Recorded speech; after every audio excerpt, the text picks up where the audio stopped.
So one day I wake up and I have an email in my inbox. It doesn't even have a subject line or anything like this. And all it says is, Rob, I have been following you for a while. I need you to help me. I know you can help me. I am happy to hire you. I have money. That's all it says. Not even signed off with a name. No subject line, no name.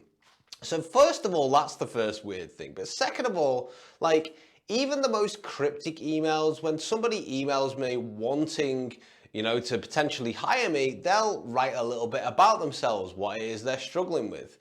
And there was none of this in this. So I actually wasn't going to reply. And then a few days later, I was like, you know what? I will drop this person an email. We'll just see what happens. They probably won't even respond. So I drop them an email. I say, hey, why don't you introduce yourself? And why don't you, book a call with me if you feel comfortable doing so. So a day goes by, nothing. 2 days go by, nothing.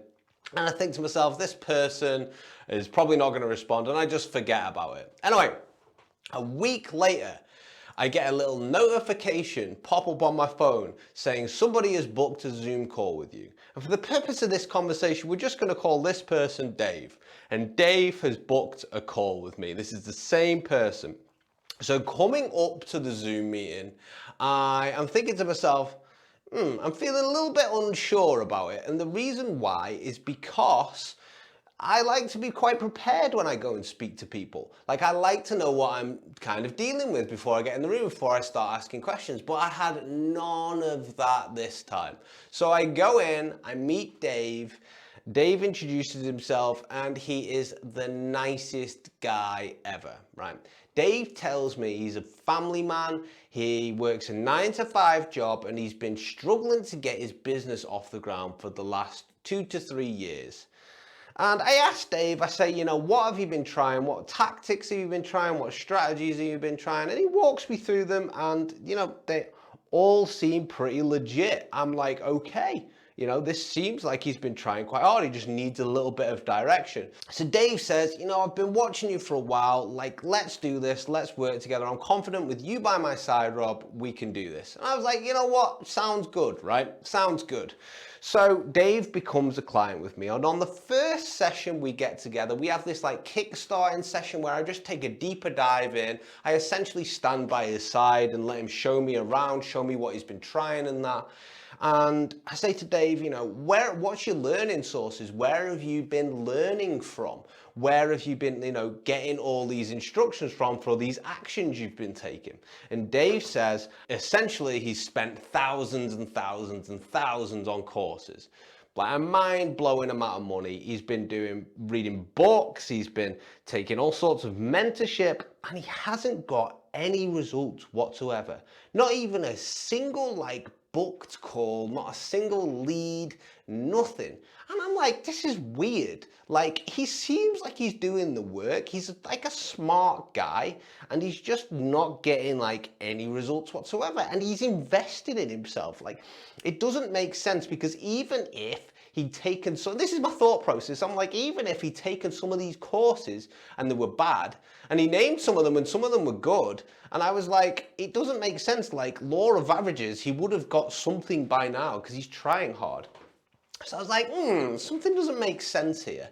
So I say to Dave, you know what, the best thing for you to do is for me to get a feel for what it is you do and how it is you work. For the next 2 weeks, whatever you do in your day-to-day life, whatever you do in your business, track it down, make a note of it. Let me know specifically what you're doing each hour of each day. And Dave's like, yeah, no problem, no problem. And what Dave didn't realize is what I was looking for is what is he actually spending his time on? Because something's not adding up here. So 2 weeks goes by, me and Dave get back together and he presents me these beautifully written out spreadsheets. And these spreadsheets are, it's detailed line by line exactly what he's been doing each hour of the day. And I'm like, how's the last 2 weeks been? And he was like, it's been so busy. I've still been trying loads. Still haven't got anywhere. And I was like, you've been spending all your time on your business. And he was like, yeah, I just can't do anything. So we went through the spreadsheets, 9 to 5, he's in work Monday to Friday. And then the times afterwards, I mean, it was outlined with like he's doing business, but really the detail of it, he was saying that he is, making the children's dinner, making the children's breakfast, preparing the children to go to school, preparing, like dropping his wife off somewhere, picking his wife up from somewhere. And basically had like loads and loads of tasks, cleaning, cooking, all this stuff just littered each side of his 9 to 5. And there was nothing done for his business. And I said, well, Dave, like I'm looking at this right now. And I says, like, where have you been working on your business? And he was like, oh, well, I kind of try and juggle it. I try and juggle it while I'm doing all these things. I'm like, but you're not, because like you're doing all these other tasks. I was like, it looks like you're doing everything. Like, is your partner not helping you? And he was like, yeah, she is helping me. Like she does like the odd thing, right?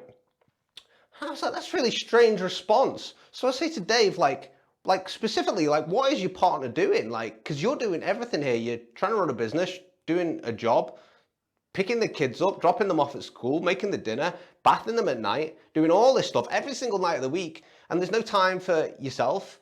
And he was like, yeah, it's just the way it is. It's the way it always has been. And I was like, right that moment, I knew exactly what was wrong. And I say to Dave, what does your wife think about your business? And he was like, she'll believe in the business when she sees the money coming in. Right? So instantly we know that his wife does not believe in his business. And I say to Dave, well, how's she going to see the money coming in if you can't work on it and can't build it?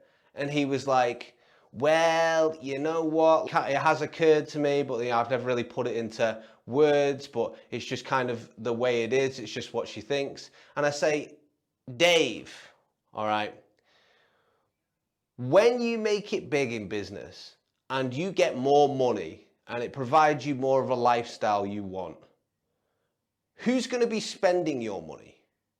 Is it going to be you? He was like, yes.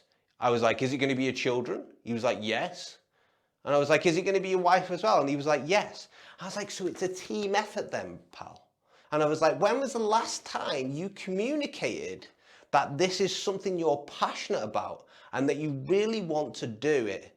And like communicated the value of this to your partner? And he was like, I haven't really.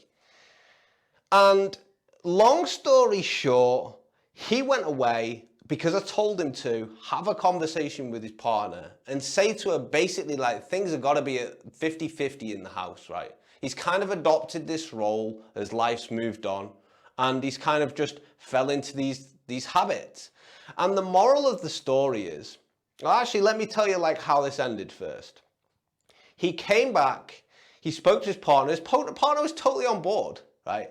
She wasn't like a big scary person or anything. She was totally on board. And he came back and like things completely changed for Dave. He managed to actually start allocating time and actually start executing and focusing on things which mattered to him. And he managed to start growing his business from there. And he got way better results than he did the last 3 years, all because he had one conversation. Now that conversation isn't something I can teach, it isn't something anybody else can teach. It isn't a tactic, it isn't a strategy. But what it is a personal standard. And the moral of the story is, if you don't set personal standards with other people and make a plan, you will become a part of somebody else's plan. And if the people who are closest to you, your friends, your family, your siblings, if they aren't supporting you with your goal, they don't have to have the same vision, but they have to support your goal, right? And if they don't support that goal, it's either because you're not communicating with them or they don't care. If they don't care, you get rid of them. If they are caring, it's probably because you're not communicating with them, and all it takes is a conversation. Just say, like, this is very, very important to me. Please support me on this journey. And that's exactly what Dave did. And like clockwork, everything started moving right, and he managed to start actually growing his business. He started to book calls and get clients in, all because of that one conversation.